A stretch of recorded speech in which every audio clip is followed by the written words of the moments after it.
All right, next one. I really like this question because I hadn't really thought about this, and I think it's important. Eli Hughes says, over the last few years, I've thought about the Packers' future at quarterback an unhealthy amount. Me too. For obvious reasons. It seems that whenever the topic comes up in any media, someone feels compelled to say that if Love is great, none of the drama surrounding the pick and fall will matter. While all this is well and good, I've rarely seen anyone talk about the opposite scenario. What if Love simply cannot play? Would this misstep lead to the firing of Gutekunst for missing at quarterback despite him constructing a solid roster overall? And would that be fair? How do you weigh these two things against one another, considering the Packers traded up for Love when they had a Hall of Fame quarterback on the roster? And is it worse for Love to be full mediocre or to go Zach Wilson? Sorry for asking so many questions about this topic, but I need to get them off my brain so I can worry about the Packers wide receiver room. I'd love to hear your thoughts on this. Thanks, guys. I just on a broader level, how do we feel about the Jordan Love pick now?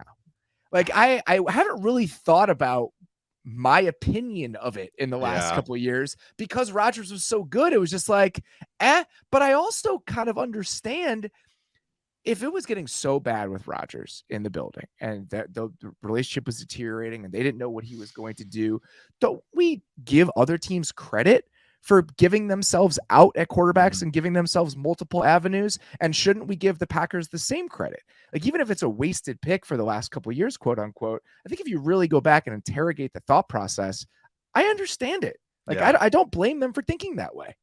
Well, and with Rodgers essentially threatening to retire more or less the last few offseasons, I mean, they see that every day. We just see the public comments. Exactly. It's not the day-to-day interactions. There might be a lot of interactions every day where they're like, this guy's going to retire tomorrow. Like, we got to make sure we're not caught with our pants down like that.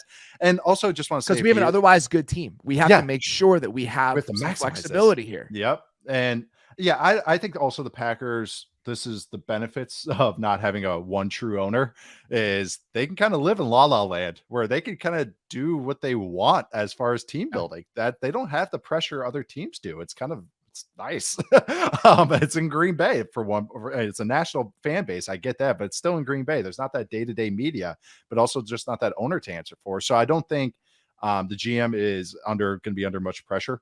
I really don't. I think just because of how the Packers are aligned and how they operate business day to day. I just think also too, it's, if you say mediocre, it's like, what kind of mediocre, I guess? Like, is it there are stretches of good play in there? Did he end the season okay? I know that's a cop out, but that does matter. He is under contract in 2024. But also just like, if he is bad, they kind of sort of found other avenues that they can maybe find a guy. So picks next year, exactly. So it would probably get, like, Rodgers plays 75% of snaps, I think it is. So it's like, that's probably going to happen.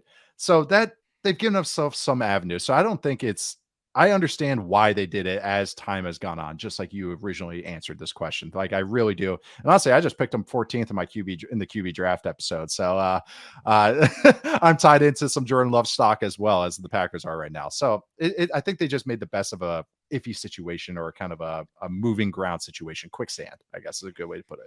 He has a $4.4 million cap hit this year and a $7.8 million cap hit next year. Yeah. The way that they've done it is they've put some dummy years on the end of it just to make it a little bit more palatable. But if he doesn't work out, you know what? It was the right thought at the moment, but it didn't work out, and let's see what else we can do. And I don't think he deserves to lose his job if the Jordan Love thing doesn't work out, because I think even in the moment, it makes sense why they would want to do it. And they've given themselves other avenues. Like, to be able to trade Rodgers and potentially use that as a way to find your next quarterback if it comes to that.